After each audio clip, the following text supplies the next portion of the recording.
Once again, it's on. You are now watching a brand new episode of the Simply Ball Dropping Podcast. I'm your host and the man behind the mic, K-Sap.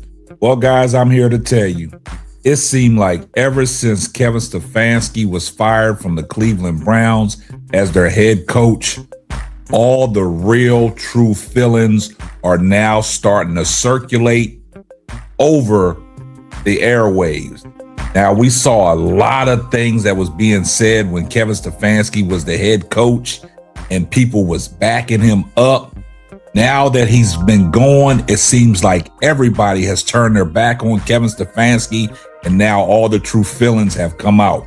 But we got to talk about it. Well, guys, I'm here to tell you, man, Jason Lloyd, he just unleashed. He just exposed the whole organization for the dysfunction that's going on. And he said it seems like it's some corruption behind closed doors. So let's take a listen to what Jason Lloyd had to say when he called in on the Ken Carman and Anthony Lima show. They trade Mobley and Garland to LA. We talked about that tonight. So this will probably be the number one podcast in all of America. You're laughing at that. They're not trading Mobley or Garland. I remember when he did that with Baker Mayfield. Yeah, he did. Hey, real quick. If you guys ever do feel like I am getting a little too cocky, please put me back in my pedestal. Oh, we'll do that in a heartbeat. That is full for As you guys say, in the chat, for you guys behind the glass, for you guys out there. What happens when Cleveland's most trusted basketball insider suddenly becomes the story? In the last 48 hours, the sports media world has been absolutely rocked by explosive allegations that are tearing through social media faster than LeBron on a fast break. Jason Lloyd, the veteran reporter who's covered Cleveland basketball for over 2 decades, is now facing serious accusations from someone who claims to have the inside scoop on his reporting methods. And folks, these aren't just random Twitter complaints. We're talking about detailed allegations with screenshots, timelines, and sources willing to go on record. His tone has changed, and he is now riding this Shedeur Sanders wave. Now, we've heard what Jason Lloyd had to say, and he's been cooked several times by a lot of people in the Cleveland media, such as G. Bush. We produce shows where we cooked him as well. Now, Ken Carman, on the Ken Carman show with Anthony Lima, last week, he really went at Jason Lloyd and exposed him for being a hater of Shedeur Sanders, even borderline racist. Now, Jason Lloyd is still in a heap of trouble with Ken Carman. And Ken Carman is not letting up. And Ken Carman's true feelings are now starting to circulate ever since Kevin Stefanski has lost his job as head coach of the Cleveland Browns. Now, Ken Carman hasn't held back on things that he said pertaining to what Jason Lloyd has said. And Ken Carman's true feelings are now being circulated through social media and on the airways of 92.3 The Fan in Cleveland. And Ken Carman has some interesting things to say. And it seems like Ken Carman is on this notion that Shedeur Sanders is the best option for Cleveland at this particular moment. This isn't your typical media beef. This is about credibility, access, and the murky world of sports journalism, where relationships with teams, players, and agents can make or break careers. The Cleveland insider who's speaking out claims Lloyd has been playing both sides, manufacturing narratives, and possibly burning sources to maintain his position as the go-to voice for Cavaliers coverage. If these claims hold water, we could be witnessing one of the biggest falls from grace in regional sports media history. Before we dive deep into the accusations, let's set the stage. Jason Lloyd isn't some hot take artist or social media personality chasing clicks. This man built his reputation the old-fashioned way, grinding through high school gyms, developing relationships, and breaking legitimate stories. He covered the entire second LeBron era, from the decision to return through the championship run. His book about the Cavaliers' 2016 title became required reading for basketball fans.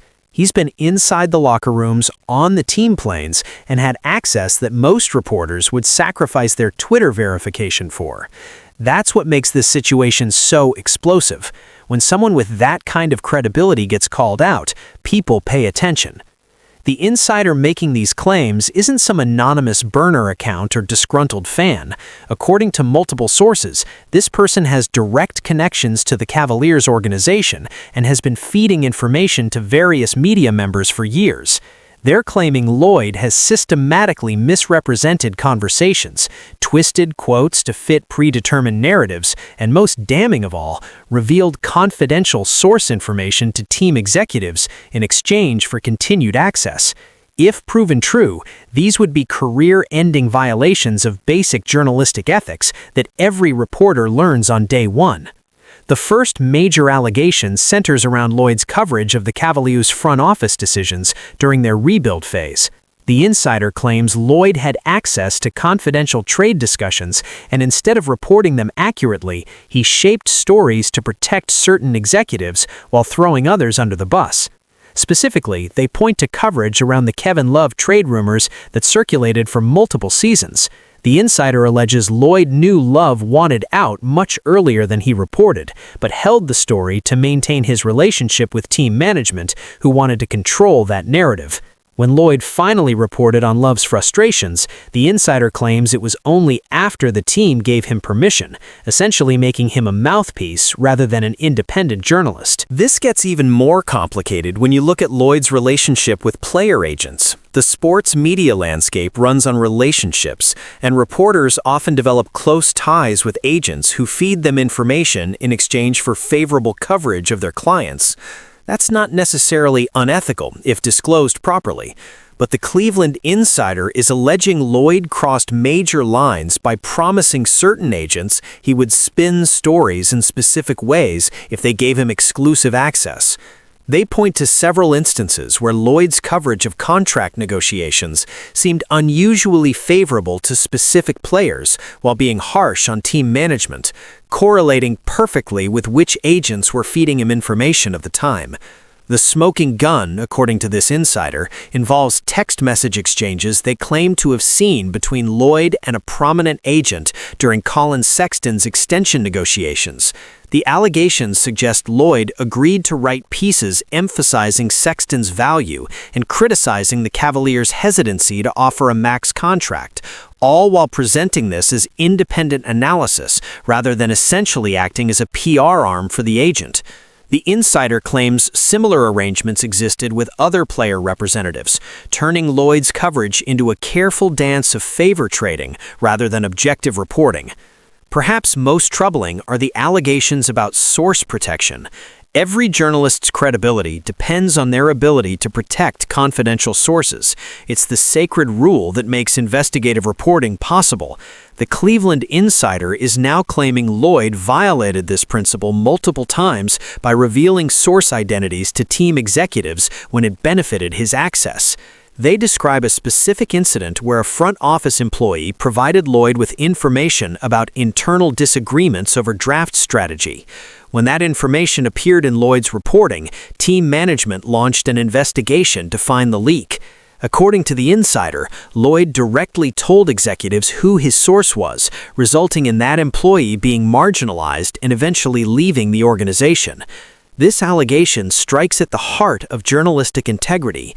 If reporters burn sources to maintain institutional access, it destroys the entire ecosystem that makes sports journalism function. No one will talk to reporters if they fear being exposed, and if reporters become so dependent on official access that they prioritize organizational relationships over truth-telling, they stop being journalists and become publicists with press credentials. Lloyd's defenders, and there are many, argue this is just sour grapes from someone who got burned by accurate reporting. They point out that Lloyd's track record speaks for itself, with numerous scoops that proved accurate and sourcing that clearly runs deep throughout the organization. They suggest this insider might be someone who got caught leaking information and is now trying to destroy Lloyd's reputation out of revenge. It's a fair counterargument that deserves consideration. In the high-stakes world of professional sports, people absolutely will try to discredit reporters who expose uncomfortable truths. But here's where things get really interesting. Other Cleveland media members are now whispering their own concerns about Lloyd's methods. While not going on record publicly, several reporters have apparently confirmed to colleagues that they've noticed questionable patterns in Lloyd's coverage. One veteran Cleveland sports journalist reportedly told friends that Lloyd has become increasingly protective of certain team sources, to the point where his coverage sometimes feels managed rather than independent. Another local reporter allegedly stated they stopped sharing information with Lloyd after suspecting he was feeding details back to team management. The timing of these allegations also raises questions. They're surfacing just as the Cavaliers are experiencing their most successful season in years, with a young, exciting core that has the entire city buzzing about championship potential again. Is this a coordinated hit job designed to undermine Lloyd at the peak of Cleveland basketball relevance? Or has success made team management more controlling of narratives, pushing reporters like Lloyd into uncomfortable ethical compromises that are now being exposed? Social media has predictably exploded with takes from every angle. Cleveland fans are divided between those defending Lloyd as a trusted voice who's earned credibility through years of quality work, and those who always suspected his coverage was too cozy with the organization. National media members are watching carefully because the implications extend far beyond one market. If a respected regional reporter like Lloyd can be credibly accused of these ethical violations, it raises questions about how many other local journalists are making similar compromises to maintain access. The Athletic, where Lloyd currently works, has remained silent on the allegations so far. That silence is notable. Major media organizations typically either defend their reporters immediately when facing baseless accusations, or quietly begin internal investigations when concerns have merit. The longer the Athletic stays quiet, the more speculation grows about what they might be uncovering through their own review of Lloyd's work and sourcing methods. What makes this situation particularly complex is that proving these allegations will be extremely difficult. Journalism ethics violations rarely leave clear evidence trails. Conversations between reporters and sources are confidential by design. Text messages might exist, but getting access to them would be challenging. Unless the insider making these claims can produce concrete evidence, or unless other sources come forward with corroborating accounts, this could remain in the murky territory of he said, she said allegations that damage reputations without providing definitive answers. For Cleveland fans, this creates an uncomfortable situation. Lloyd has been the authoritative voice on their team for so long that many readers don't even question his reporting. If these allegations have merit, it means years of coverage might have been shaped by access concerns rather than objective analysis. It means the narratives they've accepted about their team's decisions, player relationships, and front office dynamics might have been carefully managed rather than independently reported. That's a betraying feeling for readers who trusted Lloyd to tell them the truth about their beloved Cavaliers. The broader implications for sports journalism are equally concerning. If maintaining access requires ethical compromises, we need to have honest conversations about how beat reporting functions in professional sports. The current model depends on reporters developing close relationships with organizations while somehow maintaining independence.